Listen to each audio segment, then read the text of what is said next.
Hi boys and girls, my name is Nancy Strickland and I'm standing in one of the galleries of the Amon Carter Museum of American Art in Fort Worth, Texas, one of the finest American art museums in the country.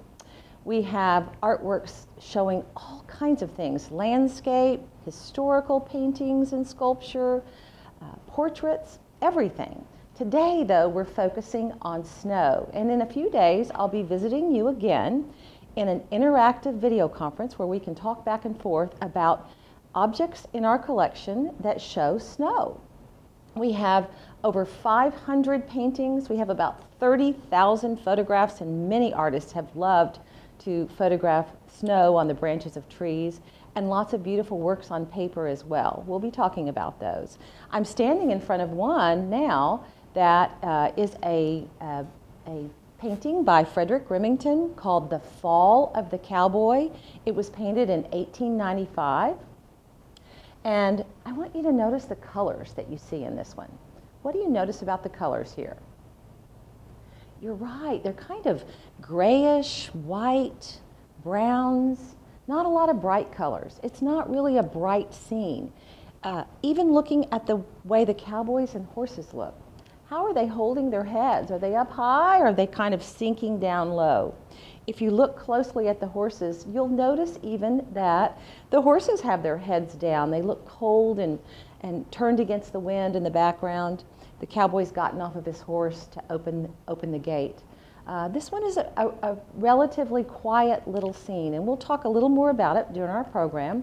We'll also talk about this painting by Charles Russell that was painted at about the same time, and it's called Lost in a Snowstorm, We Are Friends.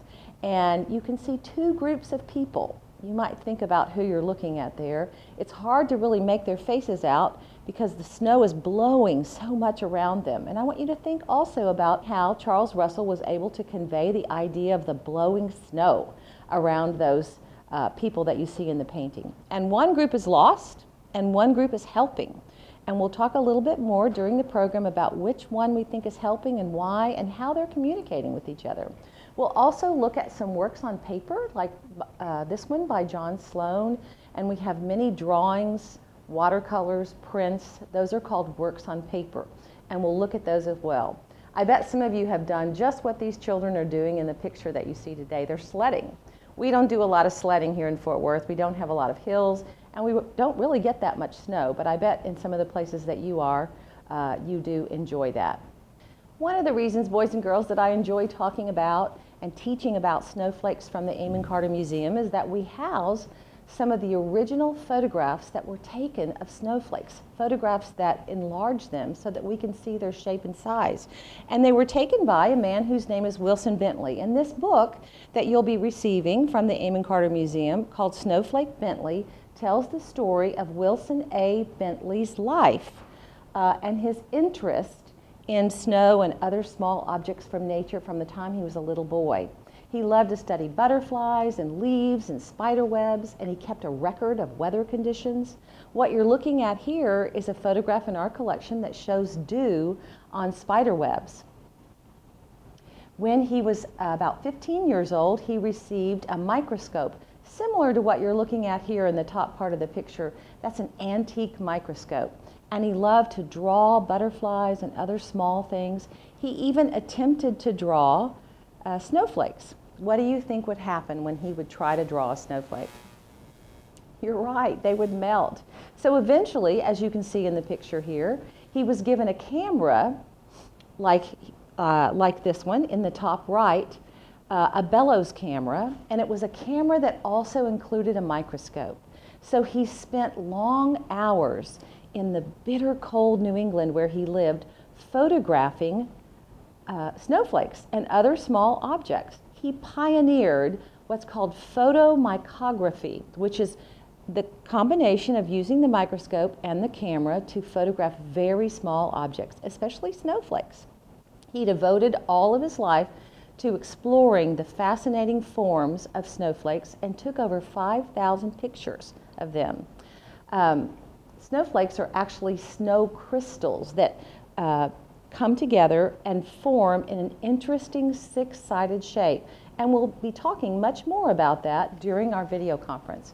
What you're looking at here is a large picture of a hexagon. It's the kind of hexagon you're used to looking at. The actual and correct name for it is a regular hexagon. The large one on the left is a regular hexagon. It has 6 sides and 6 angles that are all the same size, and all the sides are the same length. The angles are all 120 degrees. An irregular hexagon, like you see there on the lower left, the dark purple, also has 6 sides and it has 6 angles, but they're of different degrees. So that's irregular. And some snowflakes actually form in an irregular shape, but we'll learn that they grow in 6 directions and they make beautiful, beautiful hexagons with points on them. And we'll look at that a little bit more. What you're looking at now is a hexagonal prism, that dark green hexagonal prism. It has 2 hexagon-shaped bases, one on the top you can see and one on the bottom, and then it has 6 rectangular sides. And actually the simplest forms of snowflakes are those prisms. Like you see on the right there also, those simple drawings are the most basic shape of a snowflake. But we'll have a good time looking at some that are much more complex. And then finally, at the end of our video conference, I'll teach you how to cut a 6-pointed snowflake. So I look forward to talking to you in a few days. In the meantime, I hope you have a chance to share this book, read together in your classroom, so you'll know a little bit more about Snowflake Bentley.